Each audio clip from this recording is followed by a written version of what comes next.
kitchen smelled like burnt toast and old coffee the way it always did on Sunday mornings in my parents' house. I was standing at the counter, still in my hoodie, when my mother walked in holding a small envelope and set it in front of me without a word. "Happy birthday," she said. Then she turned around and started washing dishes. I was 28. It was my birthday, and the envelope had $30 in it. 3 tens folded once, the kind of money you give a kid at a school bake sale. I didn't say anything. I just picked it up and slid it into my pocket and told myself it didn't matter. 40 minutes later, my brother walked in from outside, and my mother turned around like someone had switched a light on. She was already smiling before he even took off his shoes. He sat down at the table, and she put a plate of eggs in front of him, and my father came out of his study for the first time all morning. "We wanted to do something special," my mother said, and she handed him a card. I watched him open it. Inside was a check. I didn't see the amount at first. I saw the date, and I saw her handwriting, and then I saw the number. $9,000. For a trip to Europe. A graduation gift, she called it, even though he had graduated 8 months ago, and I had graduated 2 years before that, with no check and no Europe, and no plate of eggs waiting on the table. I remember the feeling in my chest. Not hot, not angry, just very, very quiet. Like something that had been shifting for years had finally settled into place. My name is Tess, and I have been the invisible daughter my entire life. My brother is 3 years younger than me and has never paid rent, never made his own dentist appointments, and once called my mother crying because he ran out of coffee and she drove 40 minutes to bring him a bag. My father coached his hockey team from the time he was 8 until the time he was 16. My father never came to a single one of my school concerts. Not one. I don't say this to sound bitter. I say it because it's the context. It's the water I was swimming in before I even knew what water was. I moved to Calgary at 24 for work. I was doing environmental assessment contracts for a consulting firm, which sounds impressive and was mostly just long days and a lot of Excel spreadsheets and driving to sites outside the city that smelled like cold mud and diesel.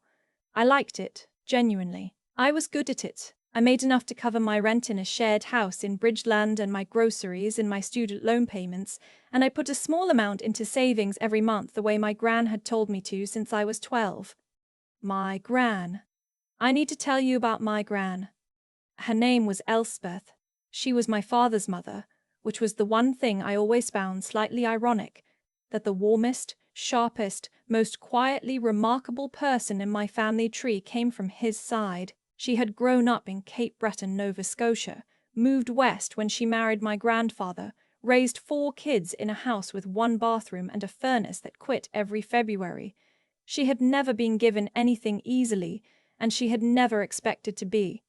She used to call me on Thursday evenings, just to talk, not to check in or ask about my brother or relay messages from my parents, just to talk, the way adults talk to each other when they actually respect each other. She asked about my work.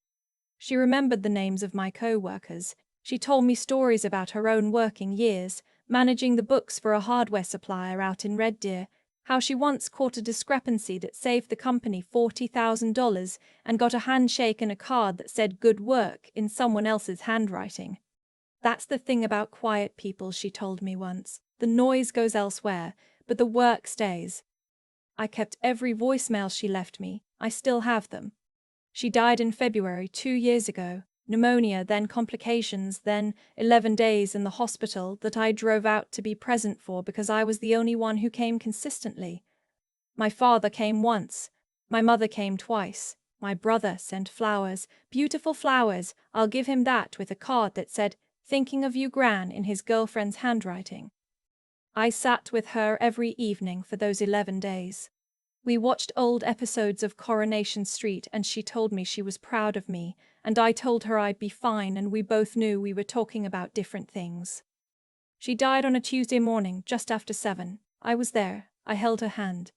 I thought about calling my father first. I did it automatically. She was his mother. It was the right thing. He answered on the 3rd ring, and when I told him, there was a pause, and then he said, "Okay, I'll let your mother know," like I had told him the weather forecast, like I had confirmed a dinner reservation. I sat in the parking garage of the Foothills Hospital for 20 minutes before I drove home. 3 months after she died, I got a call from a lawyer's office in Halifax. My Gran had an estate. Not a giant one, she wasn't wealthy, not by the measure most people would use, but she had owned her house outright since 1991, and the Halifax market had not been unkind. And she had a registered investment account that she had been quietly adding to for 32 years and never once talked about. The estate was valued at just over $480,000. She had left all of it to me. Not split, not divided, not a percentage with conditions attached, all of it, in a will that had been updated 18 months before she died, at which point she had clearly been thinking about this for a long time. The letter from the lawyer included a handwritten note that she had left with the will. It said, "You showed up. That's all I ever asked of anyone. The rest of them can figure it out." I sat with that letter for a very long time. I want to be clear about what I did next because I think this is the part people get wrong when they imagine what they would do. I didn't immediately call anyone. I didn't make any decisions. I just sat with it. For 3 weeks, I just let myself know, privately, what had happened, and I talked to my own lawyer, a woman I had been referred to by a colleague who said she was excellent and direct, and she was both of those things, and I talked to a financial advisor at my credit union, and I thought carefully about every single choice. The one thing I decided immediately was that I was not going to tell my family. Not a dramatic decision, not a revenge decision. Just a clear, quiet recognition that the money was mine, that my Gran had meant it to be mine, and that introducing it into the existing dynamic of my family would cause harm to me with certainty and benefit to no one. My lawyer said simply, "That's entirely your right." My financial advisor said, "Smart." So I said nothing. I should tell you what my life looked like in that period, because it matters. I was still in the Bridgeland house, still driving the same 2016 Civic I had bought used 3 years earlier, still packing my lunches, still buying the store-brand coffee, still texting my mother on birthdays and holidays, and receiving responses that were friendly and brief, and felt like a form letter with my name inserted at the top. After the inheritance settled, it took about 4 months to clear fully. I made some changes, but quietly. I maxed out my RISP contribution. I paid off my remaining student loan. I set aside a portion in a TFSA that I didn't touch. I put a down payment on a small condo in the East Village, a 1-bedroom, nothing flashy, good bones, a building I'd walked past 100 times and always liked. I did not buy new furniture all at once. I did not post anything on Instagram. I did not tell a single person I had moved except for the people who physically needed to know my new address. My family did not know I had moved for 4 months. That is not a statement, that is just how infrequently they checked. The Sunday call happened in October. My mother called, which was unusual enough to make me pay attention. She usually texted. She called when she wanted something that was too complicated for text. "Your father and I have been talking," she said. She said it the way people say things they've been rehearsing. She told me that my brother was planning to open a business, a gym, she said, a personal training studio in Airdrie, where he and his girlfriend had recently moved. He had a space in mind. He had a plan. He needed startup capital to cover the equipment in the first year of commercial lease. They needed $50,000. They were asking me, she said, because they knew I had been doing well at work, because they knew I had good credit, because, and here is the sentence I will remember until I die, "You've always been more financially responsible than your brother, and we thought you'd understand the value of investing in family." I didn't say yes. I didn't say no. I said I would think about it. She said, "We'd really appreciate it. It would mean a lot to your father." That last sentence did something that the previous 2 minutes had not. I felt it land somewhere in my chest, and I recognized it for exactly what it was. The same mechanism that had been running my whole life. The idea that the way to earn my father's approval was to give something up, that doing for my brother was the currency in which his love was denominated. I said I'd think about it. Then I hung up and I sat very still for a while. I called my lawyer the next day. Then I called my mother back and said I wasn't in a position to lend money. No elaboration, no apology, just a clear, quiet no. The silence on her end was very long. Then, I see. 2 hours later, my father called. I let it go to voicemail. The message was 4 minutes long, and I listened to it once, and it contained the following things: a reference to everything they had done for me, a comparison to the support they had given my brother, a mention of family loyalty, a sentence about how disapproving Gran would be of my selfishness. That one I noted. And then a tone shift at the end where he said he was sure I would do the right thing and he loved me, and goodbye. I transcribed the voicemail into a notes document on my phone. I'm not sure why. It felt important to have the exact words. I did not call back. I let a week pass. Then 2 weeks. At the 3-week mark, I got a text from my brother. First text in 4 months. It said, "Hey Tess, Mom mentioned what's going on. I just want you to know there's no hard feelings from me. I know it's a big ask." I stared at that for a while. It was a reasonable text. It was also the kind of reasonable-sounding text that is designed to make you feel like the difficult one for having said no to an unreasonable request. He had not, I noticed, said he understood. He had not said the ask was unfair. He had said big ask, which placed the problem on its size rather than its nature. I replied, "Thanks for saying that. I hope the planning goes well." Nothing more. 2 months after that, the phone call started. This is the part I want to describe carefully because I think the sequence matters. It started with my mother calling to invite me home for Christmas. That was normal and I said yes. Then, a week before Christmas, she called again to say that my brother's girlfriend's parents would also be there, a whole gathering, and would I mind bringing something nice for dessert, something a bit special, because she wanted to impress them. I said sure. I showed up with a Yule log from a bakery in Kensington that cost $42 and was genuinely excellent. My mother accepted it and put it on the counter and turned to greet the girlfriend's parents without saying thank you. Over dinner, the business came up. My brother talked about the studio for 20 minutes, the location, the equipment, the programming he'd offer, a website his girlfriend had started designing. His future father-in-law asked smart questions. My father leaned back in his chair and looked like a man at peak satisfaction. At one point, my brother said he'd been exploring his financing options and his future father-in-law offered, right there at the table, to put in $15,000 to get him started. My mother looked at me when he said that. Briefly, but I saw it. The look said, "See what generosity looks like." I ate my dinner and said very little and drove home in my car and sat in my parking spot for a moment and felt something I can only describe as extremely clear. Not angry. Anger is loud. This was clear. In January, I had lunch with a childhood friend who still lived in Calgary, a woman named Bex, who I had known since grade 7 and who had always possessed an almost supernatural ability to tell me the truth without making it feel like an attack. I told her everything. The inheritance, the ask, Christmas dinner. She listened until I was done and then she put her fork down and said, "Tess, they don't know you have money, right?" "Right. So they think they're asking their responsible daughter, who makes a decent salary, to co-sign, basically a leap of faith for her brother." "Yes." She looked at me. "That's still a bad thing to ask." I know that sounds obvious, but sometimes you need someone to say the obvious thing out loud before it stops feeling like your responsibility to explain away. I'm going to tell you what happened in the spring, and I want to be precise.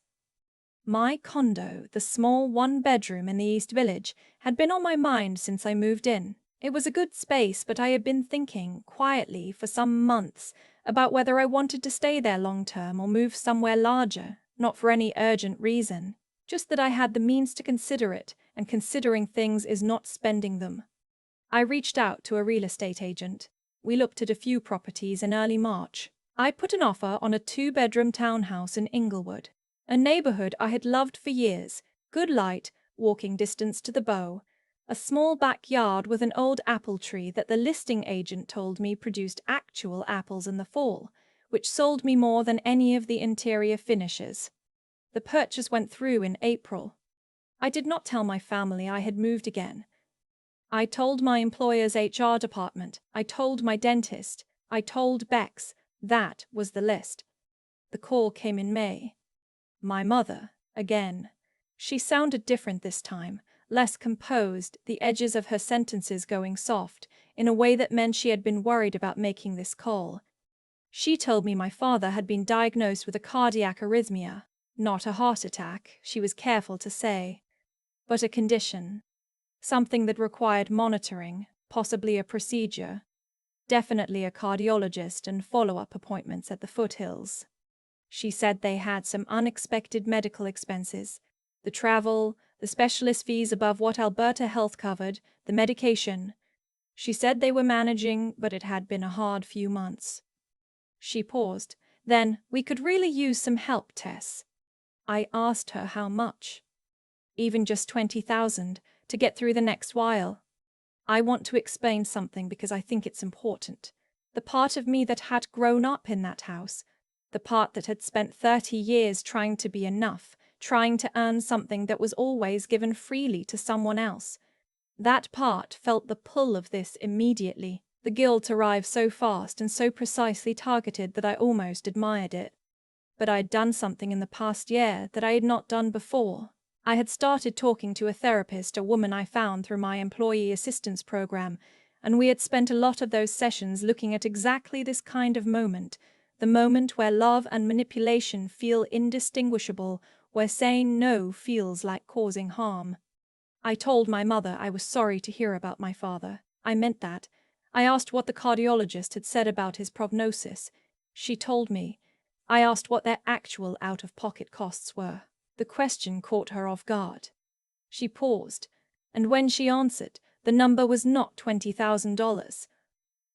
The number, when pressed, was closer to $3,000 in immediate expenses, with possible additional costs later.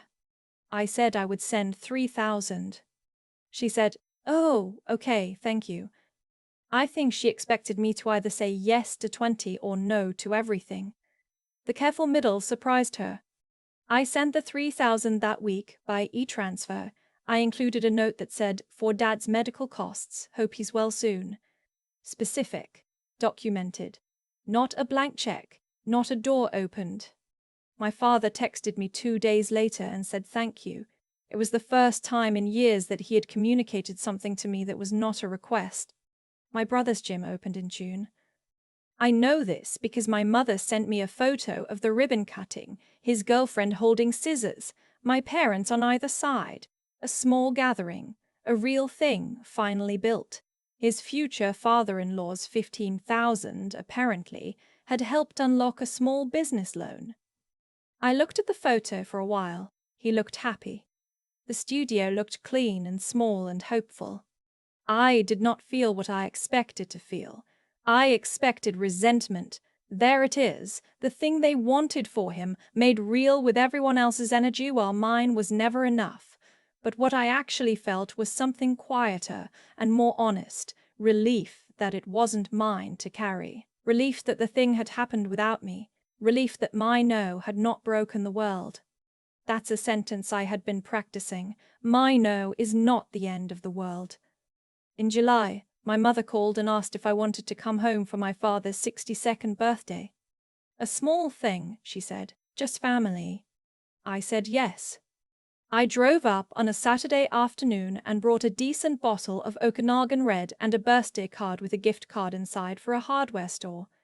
Because my father had always liked building things in his garage, and it was the first genuinely personal gift I had thought to give him in years. He opened it and said, "This is great, actually." And I saw something in his face that I had not seen in a long time. Not gratitude exactly. Recognition. My brother was there with his girlfriend. She was nice. I had always suspected she was nicer than the situation required, and this confirmed it.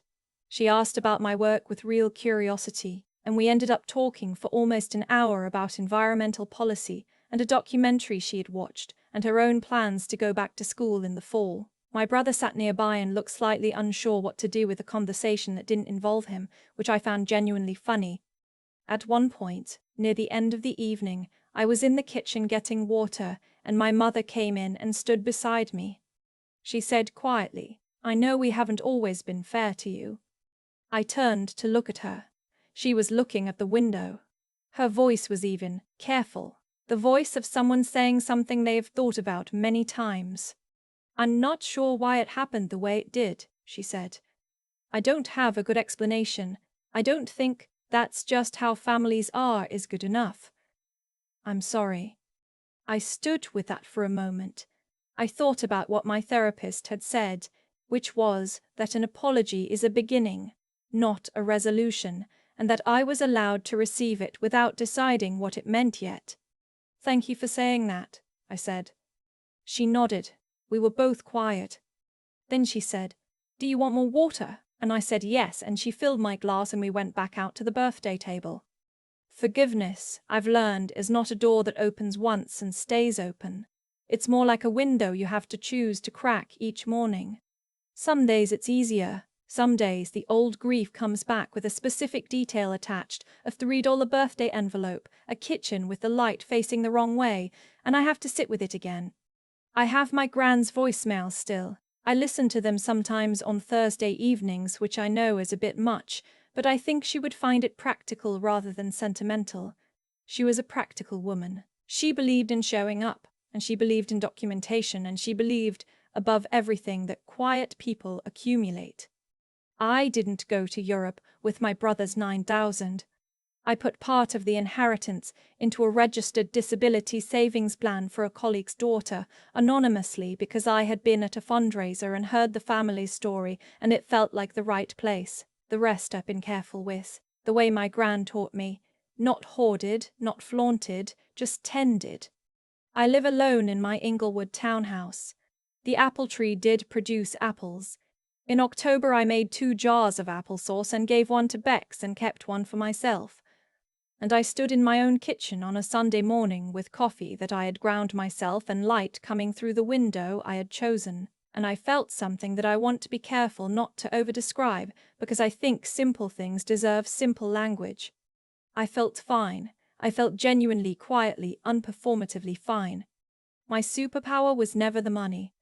The money was just information, proof of something I already knew, which is that someone, somewhere, had been paying attention all along. My superpower is knowing that patience isn't the same as passivity, that waiting for clarity isn't the same as giving up, and that the most powerful thing I ever did was learn, slowly, imperfectly, with a lot of Thursday evening voicemails and one very good therapist, how to take up exactly the space that was mine. Nothing more, nothing less, just mine. I keep thinking about the jar of applesauce on my kitchen counter. That's where my mind goes when I try to make sense of everything. Not the inheritance, not the $50,000 ask, not the voicemail I transcribed word by word, just a jar of applesauce from a tree I didn't plant, in a house I chose for myself, on a Sunday morning with good light. There's something about the way consequences actually work that nobody tells you when you're young and sitting at a table where the gifts aren't equal. We're taught that if we're good enough, patient enough, useful enough, the scales will eventually correct themselves, that someone will notice and the recognition will come from the outside. What I've learned, slowly and not without cost, is that it doesn't work that way. The scales don't correct. People don't suddenly see what they've chosen not to see for 30 years. What shifts is you. What shifts is the interior thing. The slow, private decision to stop organizing your life around someone else's ability to acknowledge it. My Gran understood this. She didn't give me that money as a statement or a verdict. She gave it to me because I showed up, and showing up, consistently, without drama, without requiring an audience, is its own kind of integrity. I've been thinking about that word a lot. Integrity in the sense of wholeness, of being one continuous thing rather than a different person depending on who's watching. She had it. She lived it in a house with 1 bathroom and a furnace that quit every winter, and she never made it a performance. The thing about what I did, saying no to my brother, sending the exact amount my father actually needed and not $1 more, moving twice without telling them, none of it was cold. It felt cold from the outside, maybe, but it came from a different place than indifference. It came from finally understanding the difference between being responsible and being used as a resource, between loyalty and self-erasure. I'm not a person who is naturally good at this. I want to be clear about that. I had a therapist help me find the language for it. I had Bex tell me the obvious thing out loud so I could stop explaining it away. I had my Gran's voicemails playing on Thursday evenings, reminding me that someone had been paying attention all along, even when I couldn't feel it. That's the part I want to sit with, the patience of it, not passive patience, not waiting and suffering quietly, active patience. The kind that keeps showing up to work, keeps building something real, keeps the records and asks the clarifying questions, and doesn't hand over $20,000 because a voice on the phone is soft and tired. The kind that knows the difference between a request and a claim. If I'd said yes to everything they asked, nothing would have been solved. My brother's gym would have had my money in it, and the dynamic would have stayed exactly the same, because the dynamic was never about money. It was about who counted and who didn't. Money doesn't fix that. Boundaries do. Clarity does. The quiet, repeated choice to treat yourself as someone whose needs are also real. That's what my Gran left me. The check was just the paperwork.